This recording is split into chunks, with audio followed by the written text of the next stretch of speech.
All right. Support for Domestic Draft is brought to you by Manscaped, the best in men's below-the-waist grooming. Their products are precision-engineered tools for your family jewels. Manscaped's Performance Package is the ultimate men's hygiene bundle. Join over 7 million men worldwide who trust Manscaped with this exclusive offer. 20% off and free worldwide shipping with the code DOMESTICDRAFT, all one word, at manscaped.com. You know, it's not always easy trimming up your goods, Dan, but the Performance Package 4.0 has arrived, and oh man, is it a game changer. Inside this package, you'll find their Lawnmower 4.0, trimmer, weed whacker, ear and nose hair trimmer, crop preserver ball deodorant, crop reviver toner, performance boxer briefs, and a travel bag to hold everything. The Lawnmower 4.0, is this the greatest ball trimmer ever? The fourth generation trimmer features a cutting-edge ceramic blade to reduce grooming accidents thanks to their advanced skin-safe technology. The Lawnmower 4.0 is waterproof and also has an LED spotlight for a more precise shave. And because this trimmer is waterproof, you can say goodbye to the mess on the bathroom floor. You want to take your grooming to the next level, the Performance Package 4.0 also has the Weed Whacker nose and ear hair trimmer. The Weed Whacker is also waterproof, provides proprietary skin-safe technology, and it also helps to reduce nicks, snags, and tugs in those delicate nose holes. Their Crop Preserver Ball Deodorant and Crop Reviver Ball Toner will change the way you approach your hygiene routine. Trust me when I say this, your balls will thank you. It's time to take care of yourself, so go to manscaped.com, get 20% off and free shipping with our code DOMESTICDRAFT. Again, that's 20% off with free shipping at manscaped.com. Use code DOMESTICDRAFT, all one word. Unlock your confidence and always use the right tools for the job with Manscaped. All right. Man, let's go. Welcome to the Domestic Draft Podcast. I'm Evan Bierman here with Dan Slug. We got a special guest joining us today to talk some Bulls, to talk some Cubs. A couple of teams we haven't really talked too much about yet this year. But first, Dan, what are you drinking and how was your weekend, man? Weekend was good. I had some family in town. I actually got to be outside in San Diego. It's still pretty nice out. We went on a nice hike, and that's kind of where I got my beer from. I got it in Alpine, California. It's about, 30 miles outside of San Diego towards the mountains. And they're known, they have Alpine Brewery. I think most people have heard of it or have seen it, the Red Mountain logo. And they are kind of related to the sense of this brewery. This brewery is called McIlhenny Brewing. It's located in Alpine, California. The story goes, the dad was one of the founding people for Alpine Brewery in 1999. So like the way back when for craft beer scene. And eventually kind of got out of it. And then his son started to become a brewer and was brewing at Alpine, started to win a bunch of awards, became their head brewer, and then got let go during COVID. And he was kind of out of Alpine. The brewery had sold to a bigger company. So the family decided to kind of start their own brewery. So they started up and they opened up in 2021. So they're rather new.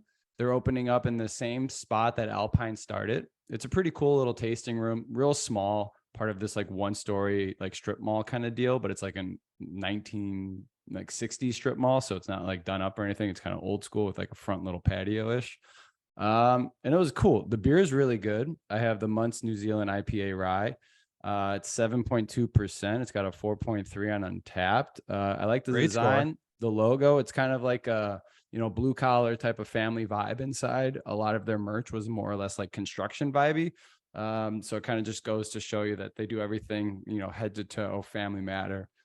Good spot. Check it out if you're ever out there going for a hike and you're looking for some beer on the way back. What do you got? All right. Very cool. So I am doing Obscurity Brewing. They're out of Elburn, Illinois.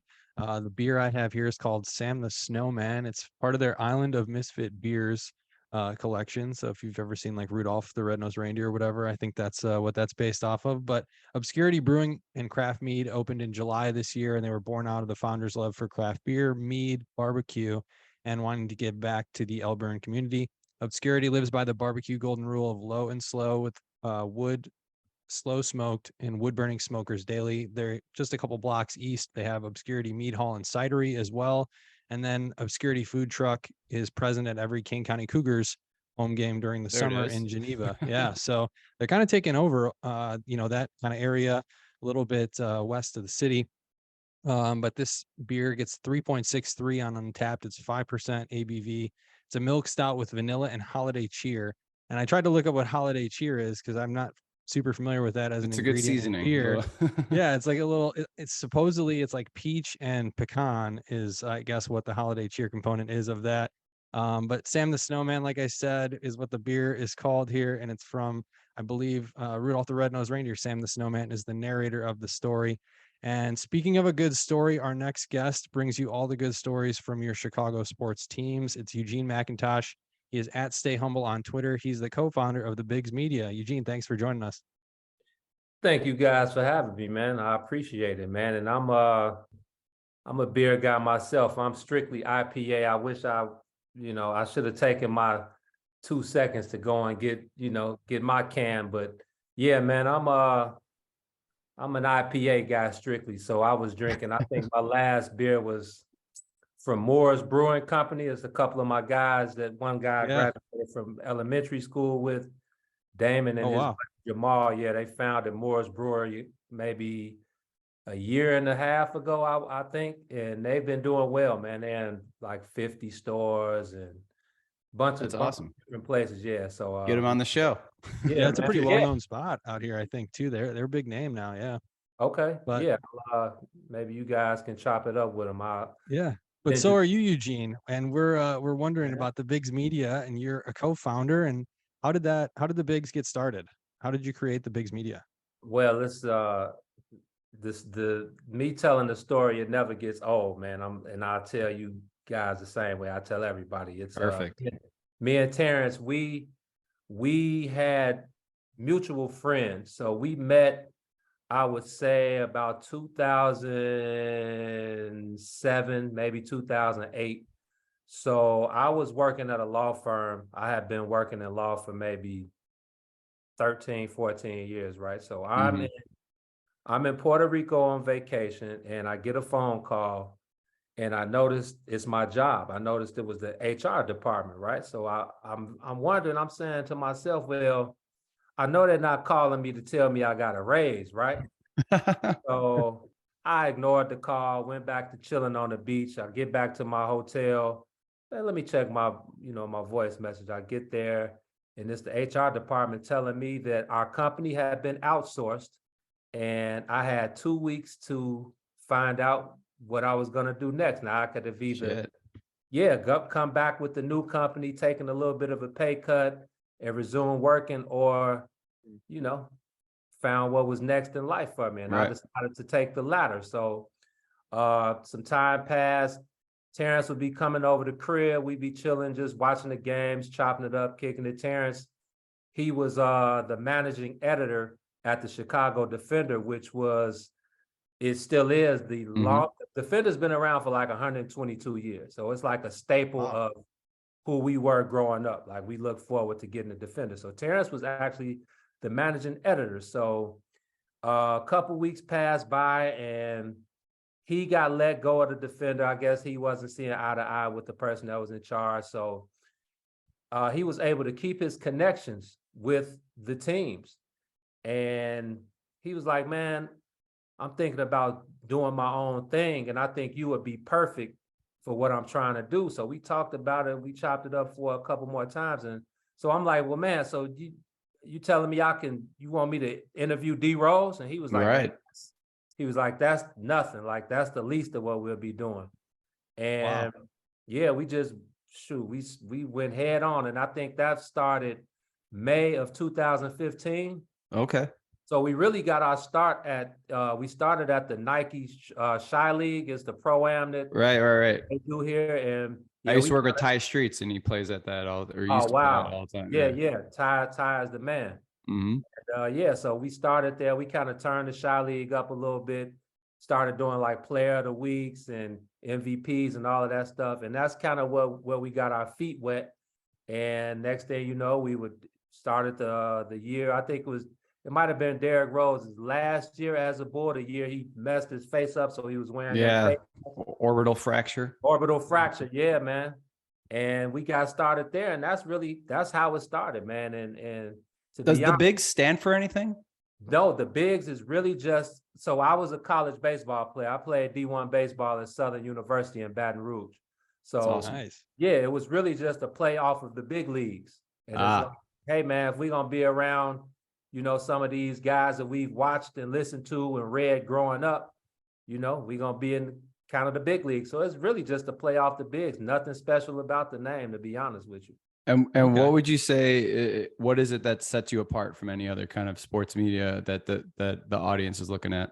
Man, really just a fresh voice. That's really why we started, because I felt like, you know, it was kind of, I felt like there was just a void missing. There was a voice missing. And we were perfect for that time because, you know, I think Terrence, we may be 12 years apart. So, you know, we kind of have two different, I wouldn't say views, but we cater to two different crowds of, I would say in age range. And me, I have a music background. I used to do music. So all of the young guys that they listen to Chance the Rapper and G Herbo and all of these. I knew those guys when they were kids before they were even, you know, famous. Oh, really? Right. Yeah. So I was doing music. Freddie, are you guys familiar with Freddie Gibbs? Yeah. Oh yeah. Freddie Gibbs, I went on tour with him, you know, stuff like that. So I have a huge music background. Then I played high school basketball with Donovan McNabb and Antoine Walker at Mount Carmel. Mount Carmel. Yeah, man. So I got you know, Mount Carmel. We're going to win state this year. We're going to have the most state titles in Illinois state history. Yeah. It's a powerhouse. You know, so I got a rich sports background. So I felt like it was only right for us to put our 2 and 2 together and combine. And yeah, man, it's been a fun ride ever since, man. We've done a whole lot, and I think this is our 8th season. This is our 8th season on all of these beats, and it's Congrats, been a man. ride. I feel like we're Congrats, just getting started, though, man. You know. That's how it should feel. It's great. For sure. Yeah. And do you have a favorite event that you guys have covered this far? Oh, by far the Cubs 2016 World Series, man. There we go. I told those guys every time I see them, and I guess there's only one guy left now. Kyle Hendricks is the only guy left. But I would tell all of those guys, I was the good luck charm. It was my first year there, and that was the year they won it. So it was a cool ride, man, being there and, you know, traveling, you know, during the playoffs, going to LA and Dodger Stadium, and then driving back and forth to Cleveland for that series. So is there any like story from that ride that you tell your buddies, like a little behind the scenes kind of thing that like you were witnessing that not a lot of people know about, or between the players or anything that was going on? Like, you know, maybe there some rituals the players were doing, or like pregame things. You know what? A lot of people make a big thing out of Jason Hayward's speech. It was no speech, man. Like that. I think that was just something to add to the mystique of the 108-year drought. You know what I'm saying? There was no speech, man. There was nothing. He said a couple words and that was it. It was like, it was nothing. But man, a lot of people don't know. Well, most people don't know. Nobody knows this, to be honest with you. Yeah. Man, it was like it was a free-for-all, man. Joe Madden let those guys be them. It was a party in that place, man. Yeah. Like, every day it was a party before they won the World Series. Like every day in that clubhouse, it was a party. Joe was so cool. He let those guys police themselves. It was just a fun locker room. You got John Lester was crazy. John Lackey was, you know, they had like this unique mix of guys. And it worked together perfectly. And I think Joe Madden was you know, it didn't work out later on when, you know, they had reached the mountaintop. And, you know, when you win, you kind of get laxed. And so it kind of wore off later on down the line. But I feel like that was the perfect mix. And man, it was wild around there. That's really, I can't give up too much. I think we could read between the lines a little bit of what you mean. Yeah, the players were indulging and enjoying themselves. Man. It was wild, brother. Yeah. Do you have a favorite? You're with the Cubs, you're with the Bulls. I mean, I think Chicago usually has iconic stadiums and playing fields. Is there one that you enjoy being at the most? Nothing beats Wrigley Field, brother. I think I may have 9 stadiums left before I knock them all out. And maybe I'm being a homer, but I'm looking at it I'm always in the press box. So I'm looking at it from a press box point of view. Yeah. When I look out at these ballparks, And usually the press box is right behind home plate, so you get to see everything. And nothing beats that view of Wrigley Field. And plus, a lot of these stadiums are newer, so they have a lot going on. And I love to feel like I'm watching a baseball game rather than being at an amusement park. Exactly. So I feel that way out here in San Diego. Like going there, it's like you're at like a mall, an airport, a food court, but then there's also a baseball game being played. Man, Petco is a beautiful place though, man. It's great, but it's not like you're focusing on the game. You can go there and not watch the game and have a great time. Damn. See, and that's the thing. I would love to do it from a fan's point of view. I mean, obviously I'm a fan, but when I'm going, I'm in work mode. So like I said, I have this one view and I'm looking at it from a specific standpoint. So, but Wrigley, I mean, Dodger Stadium is beautiful when you get to look out and you look at the mountains and when the sun goes down, it's crazy. But yeah, I'm going with Wrigley, man. Wrigley's so tight. I feel like that you like almost have to focus on the game because there's not a whole lot of room for you to roam, elsewhere. You got the concourse, but other than that, it's really the game's going on. Everybody's focused. So yeah, I love that about it too. I'm wondering how it's like sitting up in the press box up there. We've heard from other Bears beat reporters up in the the press box at Soldier Field that it's a little quiet up there. So I'm wondering what it's like at Wrigley Field if there's a little bit more noise going on. I mean, obviously from the stadium, all the fans, it's like I said, it's tight. I feel like you're hearing all that noise. But what about some of the other writers that are up there with you? Oh, it's a doozy, man. It's a great time up there. My partner Terrence, he's on the White Sox beat, so I'll go over there and hang out with them sometimes. And it's so dead, it's so dull and quiet in there. It makes me sick. Yeah. When I go to Wrigley is just a riot, man. Those guys are cool. Some of my favorite guys, Gordon Wittenmeyer and Jesse Rogers, and I hate to start naming names because I don't want to leave people out, but all of the Cubs beat writers, man, we have an extremely good time while we're working there. It's every day it's a blessing to be there. So sometimes you take it for granted because you're working and we're there 81 games out of the season, but every day is something different, whether it's even the PR guys, they keep it live and they keep it fun in there. So man, this is I look forward to it. I miss it already, man. It's a awesome. Hard thing to have a bad day at Wrigley. It really is. It is. It's right. You've been working with Chicago athletes since 2015, 2016. During your time covering, do you have a favorite athlete that you got to know or work with? That's a very good question, man. Obviously Derrick Rose, and D Rose has, we went to the same elementary school. We went to Beasley Academic Center. Beasley's like the #1 basketball powerhouse elementary school in Chicago. So we would always brag because my year we went 55-3, and I think his year they went 50-3. How do you schedule that many games in elementary school? We played every day. Man, it was crazy. But Derrick Rose, we did an interview with him, and it was crazy. It was Kobe Bryant's last year, so we traveled out to LA. So we did an interview with D Rose, and people were saying, "Man, we never saw D Rose as comfortable talking to media as he was with you guys." So that's kind of I wouldn't call it we didn't blow up, but that's kind of how we got our foot in the game because it got like 100,000 views in the first couple of days. But so D Rose has a special, relationship with us. But other than that, man, it would probably be either Damian Lillard. That's my guy. Okay. Dame time. Yeah, Dame time. Dame is a very good guy. Or it would have to be Carl Edwards Jr. used to pitch for the Cubs. Yeah. It's 3: Carl Edwards Jr., Jason Hayward, or Kyle Hendricks. So I'm gonna get on 3. It's a tie between those 3 guys, man. You got a least favorite? Yeah, anybody that's like particularly cold to media members. You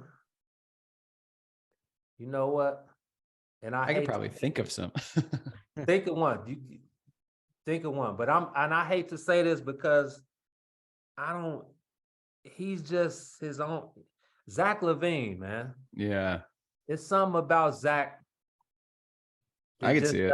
It just doesn't sit right with me. He's not an asshole, but something just doesn't sit right with me. He's guarded. He's just not open. Yeah, he's man. like protecting something. That's like exactly what it is. I feel he got like away with it.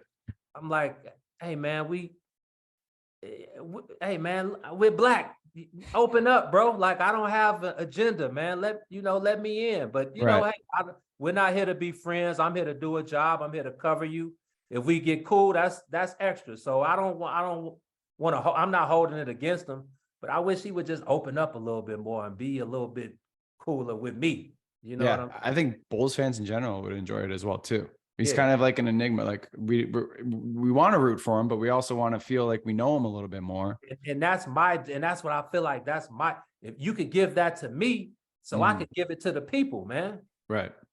So, but Zach is, it's all good. I always wish Zach the best, man. Yeah. You had a tweet about 2 days ago. I don't know if you get to give out names, but it said, "Hey man, ain't no way I should be beating players to the arena." Oh man. And I'm curious, is it a guard, a forward, a center? You don't have to name names, but we're talking Bulls, I'm assuming. It's one of all of those. Yeah. Okay. This one of all of them? Yes. This wasn't just the day they played the Nuggets, man. This has been numerous times over the years. I beat the players to the arena. Is that a Billy Donovan thing? I don't know. And how early do you show up, I guess? Bro, I get there. More context. I get there for Billy Donovan's pregame presser, which is 5:15. The game starts at 7. Oh, wow. So we got players showing up an hour before they play. Hey man, if that I get there, the earliest I get there is 5 o'clock. So you telling me players shouldn't be at the stadium 2 hours before the tip? No, they should. Yeah. Yeah. So yeah, that's wild.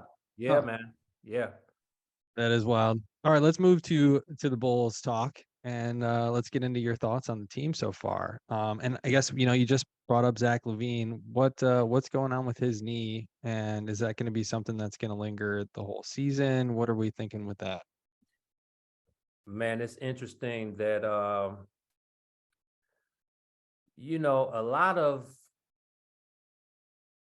lot of this falls on the guys that make the decisions. And right now that's Arturas Karnisovas and Mark Eversley. And for them to max out a guy who's had a history of knee injuries, and then he's just coming off of knee surgery this offseason, to give him max dollars, and I'm all for guys getting their money. I'm not counting nobody's pockets. Get as much money as you can, because you're only going to be around for so long. And those teams that get rid of you when they don't need you anymore. So get as much as you can. But I'm looking at it on the other side, and I'm like, why would they max out a guy who has a history of knee injuries? And Zach is in age, he's still a young guy, but there's a lot of miles on those knees, bro. I'm thinking it's more of like a good faith signing, to where it's like, we got this new ownership. We'll give players money. You sign with us. We'll reward players. NBA, take a look. Zach, maybe knee injury, but we're going to hand out money. We're not Garpax, to where we're not going to pay anyone. We're not going to be as welcoming. So maybe it's more or less of if they didn't, it might be more stigmatized that here's the Bulls again. They're going to be short with the money. They're not going to give the bag up. Pay Zach. Now players look at the Bulls like, okay, I can go there, maybe sign a 1 year and turn that into an extension and maybe get paid by these guys. I don't know. I'm thinking optimistic. I'm very optimistic, and always about the Bulls optimistic. No, that's real. And that's a good look. But you also have to remember that these guys talk. Mm-hmm. This dates back to, this is a new, it's a new team in town. It's not Garpax anymore. It's Acme. But, again, these guys talk. So when you sign Zach LaVine, I feel like it was a desperation move, because how much longer is DeMar DeRozan going to be playing at this level? He's only got maybe another year or two to play at this level, and you're trying to win now. Right. So it's like, hey, why not? Why not give Zach, let's max him out, see what he's got. You know, Nikola Vuce is back.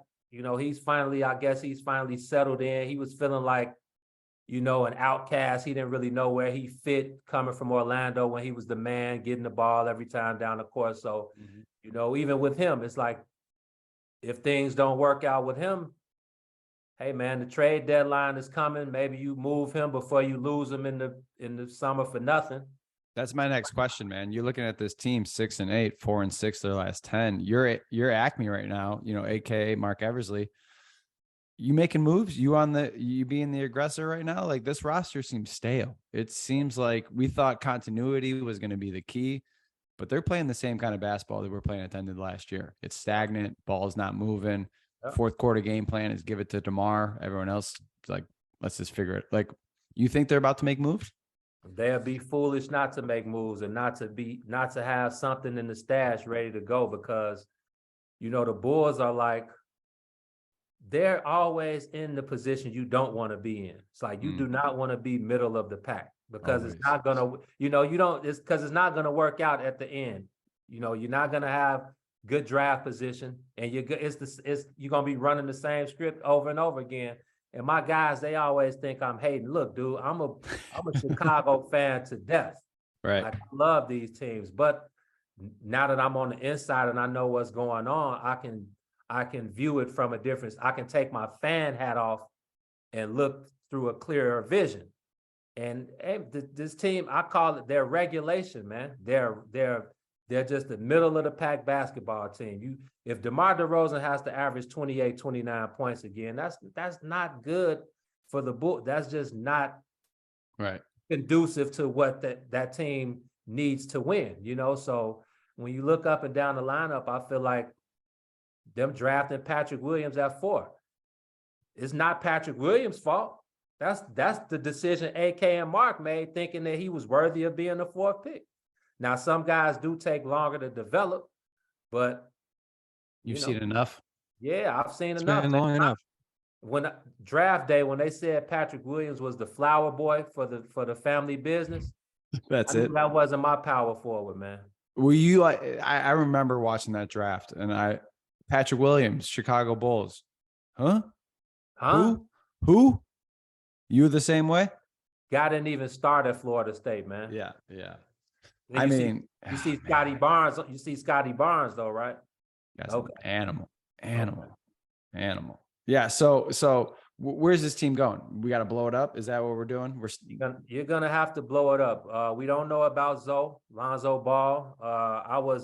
I told people in February that Zoe wasn't coming back, that he has a history of knee problems. And, you know, my view on Zoe was, I just felt like when he came out of UCLA, obviously it was the right decision. He was the number 2 pick, lottery pick, got the money, you know, got the bonus, all of that. He wasn't ready though. Yeah. His body wasn't ready. So now that his skill level finally caught up to the rest of the NBA, now his body's trying to catch up. Yeah. And his knee is the culprit. And when you look at the history, Greg Oden, Brandon Roy, there are a lot of guys. B. Roy, man. You know?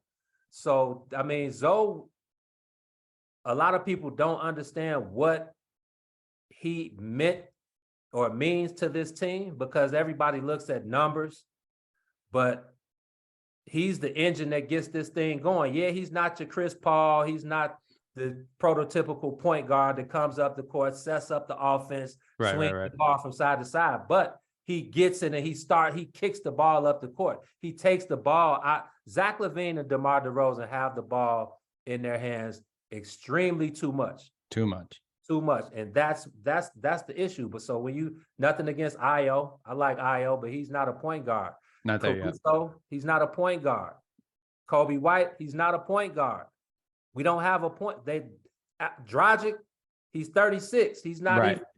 He's more of a scorer too. You know, so we don't have that guy that can set it up for everybody else. And when it comes down to it, when you have Zach LaVine and DeMar DeRozan making the bulk of the decisions, Zach LaVine's not a high IQ guy. Nope. He's not a playmaker. DeMar DeRozan is a playmaker by default. Luckily, he got those couple years in with Pop in San Antonio, where he really had to kind of defer a little bit and give more So he became a playmaker, but coming here, it just hasn't worked out. It looked good for that first 60 games last year, but injuries happen. This is a league-wide thing. The Bulls aren't the only team with injury issues. Yep. And they fell right where they were supposed to be last year, right in that 4, 5, 6 range. And that's probably this year. I had them finishing record-wise. I said they probably be 45-37, somewhere around 5 to 8, and maybe even a play-in team. Man, you just deflated my Bulls balloon. Sorry. Yes. So by the time Lonzo, if and when he comes back, we could be looking at a completely different team. Let's go move over to the Cubs, who is probably going to be looking like a completely different team as well going into the start of next year. I'm excited for this next season. Contreras is officially gone, officially rejected the Cubs qualifying offer today. Hayward. And Kyle Hendricks is the only player left from the World Series roster. Like I think you said that earlier as well. So what is this team going to look like next year? Are there any big trades, any names on the market, anything that you're hearing? Yeah, man.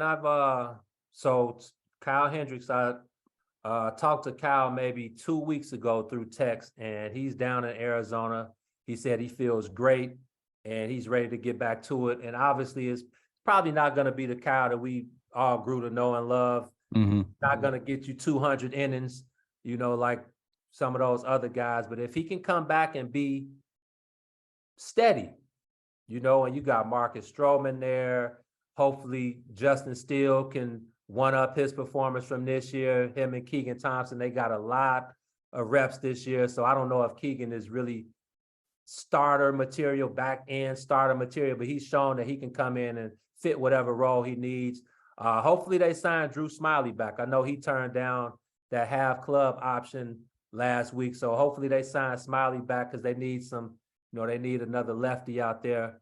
But they definitely need starting pitching. I know Carlos Rodon is a target. We asked Jed about that at the end of the year. So I'm sure Rodon is on the radar. But Glass now too, right? Wasn't his name being thrown around? Yep. But I think did he just sign? I think he signed a 1-year deal though, didn't he? Okay, maybe I haven't been up on that. Yeah, he signed a 1-year deal. They'd have to trade for. Yeah.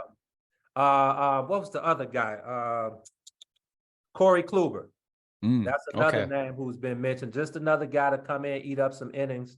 So definitely need to shore up the pitching. But as far as the position players, when you look around the diamond, you see Ian Happ. He had a great season. Obviously, won his first Gold Glove in left field. So you look at left field, that's probably shored up. You look at right field, Seiya Suzuki, that's him for the next few years.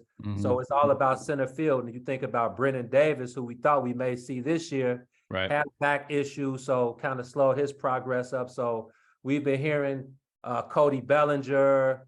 There's another name I can't think of right now that they were looking at as well. So, just some guys who probably need a change of scenery. They could come here, and Cody Kiermaier, I think. Yeah. Kevin Kiermaier. That's exactly what.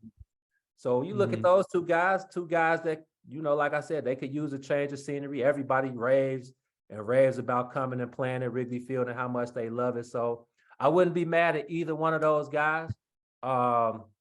Obviously, Christopher Morel, who should have been playing in Double-A. We talked to him a lot this year, and I asked him toward the end of the season.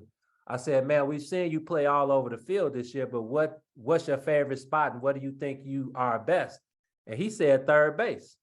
Okay. Oh, nice. That was interesting because he's his arm-wise, he has it. He can make that throw from third, but I feel like he would be better up the middle. I feel like, and as far as up, and I know I'm all over the place, but when you look at up the middle, obviously I love Nico Horner. Nico is one of my guys. He's shown that he could be an everyday shortstop, had one of the best WARs.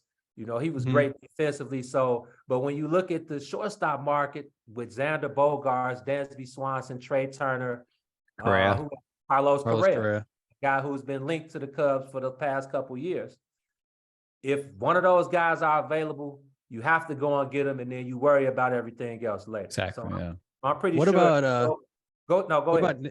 What about Nick Madrigal? That was somebody that we traded for. You think nothing's ever going to come of that? I like Nick, but if I could get Carlos Correa or one of those guys, and I'm pretty sure Nico Horner wouldn't be mad if you asked him to move him to second base. fiddle to Correa or someone like that. Yeah. And that's a top middle of the infield right there. There we go. And there I'm from the school of baseball where the game is won up the middle.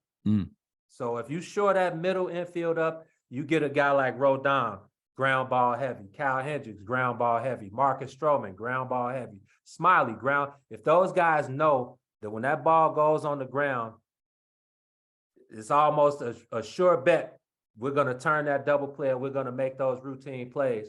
You got it up the middle, man. I may be like detracting a little bit, but the shift that's going to be implemented next year with you're not allowed to shift as I don't know exactly. Are you not allowed to shift completely next year? You can't. You have to have two players on both sides of second base. So what position now has more of an importance to where you have to kind of be on, you can't hide anyone that has any defensive, because it used to be go to second base. You're not that good at defense or whatever. Right. We could hide you there. Right. But now again, if you move Nico, because we've seen Nico during that shift, we saw Nico make plenty of plays in that short right field where he would be on the grass. Sometimes he would be in the grass. So again, if you can get one of those shortstops and you move Nico to second,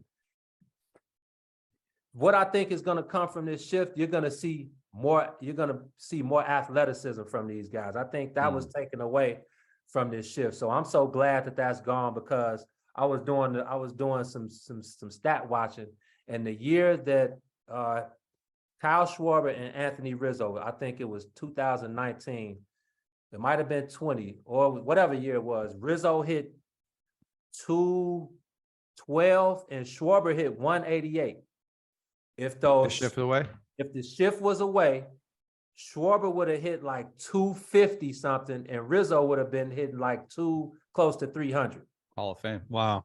Yeah. So I'm so glad that shift is gone, and we'll get to see more speed from guys, more athleticism from guys, and the one position that the Cubs fans this last year was just rotating. It was a terrible first base. I think no one was a fan of anyone that we trotted out there. We got Mervis in the minors. Is that his position to lose, or do you see them signing maybe like an Abreu, a veteran bat that can kind of hold it down to where we can get Mervis up there DHing, getting some taste up there at first base? Yeah, to be honest, I wouldn't be mad at signing Abreu, maybe even. And this was my idea, but I think Patrick Wisdom, because at first base, like you said, Frank Schwindel, he held it down for a minute. Then we saw numerous guys over there. Alfonso Rivas, who probably should have been in AAA. He didn't have any pop in his bat. First base is a spot where you need some pop in your bat. Right. So Patrick Wisdom, I feel like he would be a decent first baseman. And then maybe you can platoon Matt Mervis. We saw what he did in AAA this year. He was totally outstanding. So I think bringing him up slowly, getting him some work, platooning guys over there. I wouldn't be mad at Jose Abreu. I'm pretty sure he'd love to stay in Chicago. He doesn't have to, So that's an interesting spot. I don't think it's Mervis's to lose yet, because I think they want to bring him on slowly. I don't think they just want to throw him in the fire like that. But Patrick Wisdom over there, Mervis, signing Abreu. I think that would probably be not the biggest move, but I think Jared really has to take a serious look at what's going on over there. Any other big name prospects you're looking forward to seeing take a step forward next season? I know Pete Crow Armstrong's a regular household name now, I think, after his season last year. But so that's somebody that I'm definitely keeping an eye on. But Brendan Davis as well, like you said. Brendan Davis, PCA. I was interested in where's Miguel Amaya. I know he had shoulder surgery or something, and I'm not sure if it was Tommy John or if it was I don't know what it was, but he kind of just fell off the map. And nobody had an answer when we would all ask around, well, what's going on with Amaya? And nobody really had an answer for me. So I'm interested to find out just where he is in his progress and his growth, because when they signed Yan Gomes to the 2-year, $13 million deal, that let me know right there that Wilson Contreras was done, because you don't sign a backup catcher for that type of money. And then I felt like, they were looking for Miguel Amaya to kind of grow and come up through the rankings pretty quick. So I'm looking for him. And the pitcher, I'm drawing a blank right now. He came up this year, he made a couple starts. Help me out, guys. He had some electric stuff too. Shit. I don't know. Wisniewski? Is that who you're? I was Wisniewski. He came from the Yankees. This is a guy that's in our farm already. Oh man, I can't. I'm drawing a blank as well. Caleb Killian. Caleb Killian. There it is. Yeah, Caleb Killian, exactly. So again, I think the Cubs, the pitching and the bullpen, I think they're in good hands. They, you can bring those guys up. Like I said, Justin Steele was really impressive. And if you can get Kyle back and you can add Carlos Rodon or somebody else in that starting rotation, I think you have a formidable rotation. Now, I'm not saying these guys are going to compete for the division. 2024, they got to be competing for the division. Okay. But next year, I think, again, it's just like the Bears. It's all about the growth. We want to see the growth with Justin Fields. Now you want to see the growth with these younger guys. And, it's Jed is, it's his time now. I gave him the benefit of the doubt the pandemic year. Right. Theo kind of, left him in the wing. He got out of there early. So Jed was kind of just getting his feet wet. So now it's his time and he's on the clock, man. So I'm looking to see exactly what he's going to do because we deserve it, man. I think we do. Cubs fans, they deserve it, man. They spend way too much money coming up there every day. Real quick, and then we'll get you out of here. Thoughts on the Bears? Are you okay with the losing as long as Fields is progressing and we're putting up 30 a game? How you feeling about this team? They don't need to win another game this year. I'm okay with the losses. The Detroit loss. It sucked the way they lost. Yeah, because they had that game. But hey, man, don't we want to get as high up in the draft as possible? These fans are crazy. Yeah. It's like, hey, man, as long as Justin Fields is growing and yeah, we know the defense sucks. Who cares? We'll worry about that later. Right. We're worried about getting his growth, his progression. Now we got all these picks next year. We got $130 million worth of cap space. Let's go. Now you turn it around. Around him. Darnell Mooney. I like Darnell. He may not even be a number 2 receiver on a real team. So get this guy some help and we'll start piling on we'll work on the defense. I know we got Brisker and what's our other DB that's been playing lights out this year? Kyler Gordon, yeah. Yep. And Jalen Johnson, hopefully he's had some issues. He can come back around. I know we lost Roquan. I know we lost my boy, Quinn. Robert Quinn. Smart. Get him out of here. We weren't winning anything with him. Get the best you can get for him. What was it, a 3rd or 4th round pick? For Quinn? Yeah, 4th. Was it 4th? Yeah, I think it was a 4th for Quinn.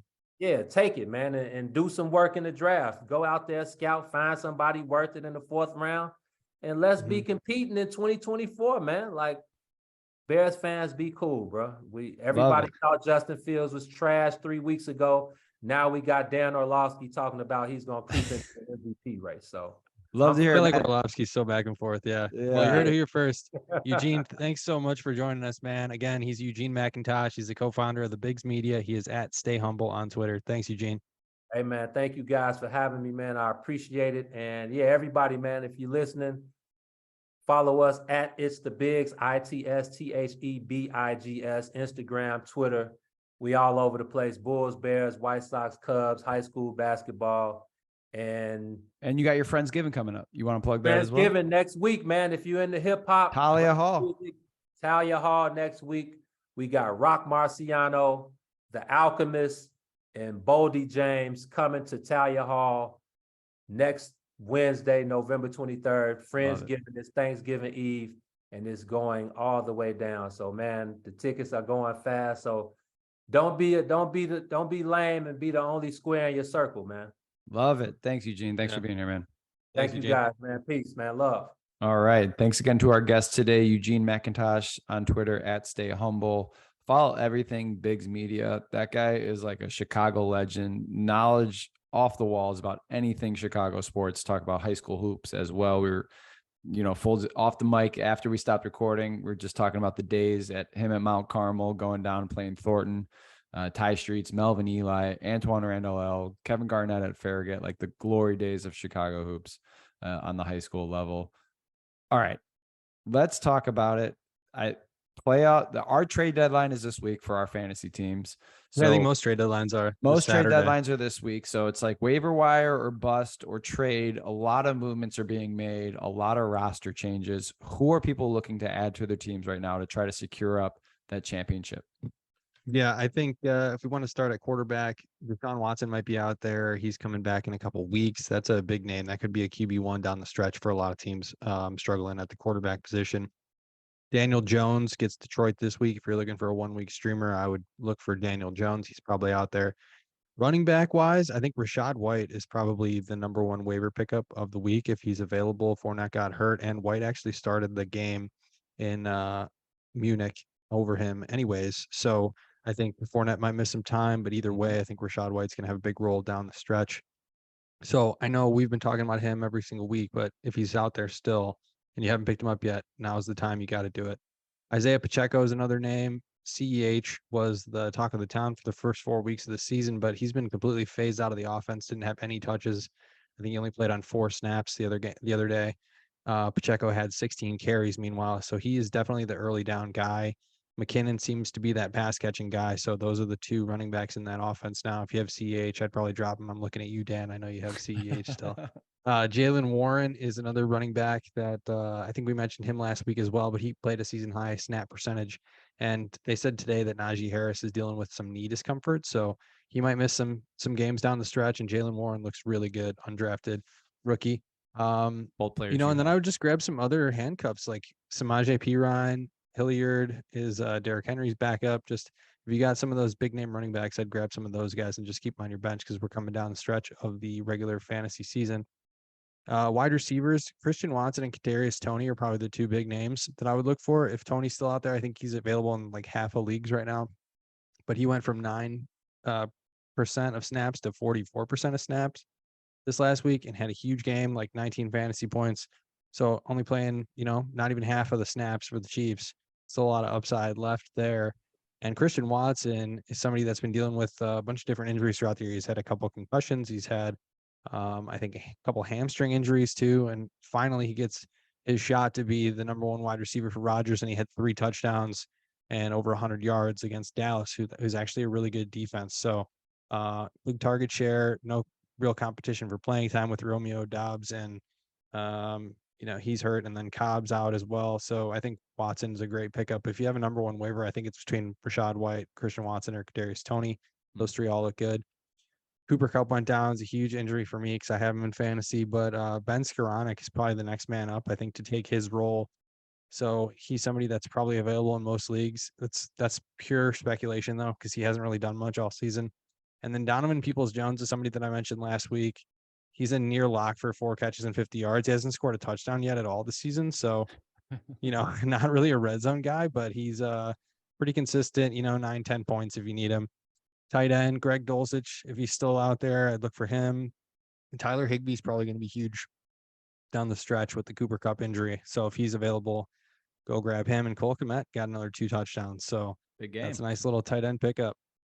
Ravens they got a great schedule over the next 4 weeks: Carolina, Denver, Jacksonville, and Pitt. So that's their next 4 matchups. If the Ravens are out there, I'd grab them as a defense that you'd want to grab down the stretch. As far as trades and stuff, I don't know. I mean, it's all very league dependent. If you need a quarterback, go trade for a quarterback. I mean, I couldn't tell you who are some good guys to target right now. I do like some of the Browns players with Watson coming back. There's a lot of uncertainty there though, but I just think Deshaun Watson is really good when he's on the field. Terrible person, but good football player. And, some of those guys, maybe Amari Cooper, maybe Peoples-Jones, who knows what's going to happen with him too when Watson comes back, but it's getting interesting. Week 11, there it is. Waiver wire pickups, trade advice, streamers, take it all. Yep. I think Allen Robinson might be a name as well that you want to look at for those Rams players with the injury of Cooper Kupp. But there it is, man. You never know what's going to happen with those guys. And so let's go over to week 11. How'd you do with your week 10 picks, Dan? 500, 7-7. Come on, Bears. Okay. Could be worse. All right, let's Bears move on are to holding week me down, 11. man. They got 3 wins. I still pick them every week, but if I didn't, I'd probably be doing a lot better. All right, I think they got it. I think they could win this week. Let's start with Thursday though. Tennessee at Green Bay. Packers. It's getting cold at Green Bay. All right. Sunday, Bears at Falcons. Bears. Panthers at Ravens. Baltimore. Browns at Bills. Buffalo. Got the Commanders at Texans. Commanders. Eagles at Colts. Jeff Saturday, 1-0. Eagles, man. They're going to come back so pissed. Jets at Patriots. I think the Jets are going to win that one. The Jets are looking good. Patriots Rams off a bye. at Saints. God, please, New Orleans, put Jameis back under center. Not because I own Chris Olave and I want them just airing it out because Andy Dalton stinks. Yeah. Lions Uh, at Giants. Oh, you so didn't pick I'll take I'm whoever. taking- Who's playing the Saints? Rams. I know you don't pick the Rams ever. Rams at New Orleans? Yeah. Screw it. Saints all day. Yeah. Lions at Giants. Giants. Raiders at Broncos. The Broncos. Raiders are down bad, man. Yeah. I mean, that's going to be a terrible game, but the Yeah. Raiders are just down bad. Cowboys at Vikings. Minnesota's looking good. That catch by holy shnikes. That was one of the best catches I've ever seen in my life. Cowboys. Okay. Bengals at Steelers. Bengals. Chiefs at Chargers is the night game. Chiefs.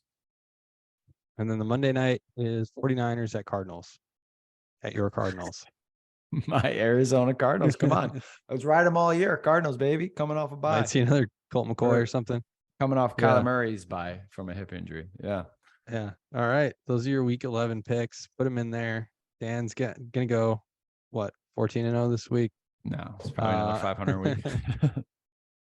All right. You got a and then we fast can do- fact? You got Yeah, one? I do actually. Yeah. All It's, right. Mike Tyson teaming up with Evander Holyfield. They're launching a line of cannabis infused edibles called Holy Ears. What do you think about that? Let's buy some. Let's try it out. I think it's a complete PR grab and people are going to buy it. I mean, make money, man. It's a great one. It's a great PR grab. It's definitely what it is, but it's a great one. All right. Thanks again for joining us today. For Dan Sluck, I'm Evan Bierman. You've been listening to the Domestic Draft Podcast. If you're listening on Spotify, don't forget to rate the show. You can find us on Twitter at Domestic Draft, on Instagram at Domestic Draft Podcast. Our website is domesticdraft.com, and you can watch the show on YouTube. Just search up Domestic Draft and drop us a sub. Thanks again for listening. Cheers. Cheers.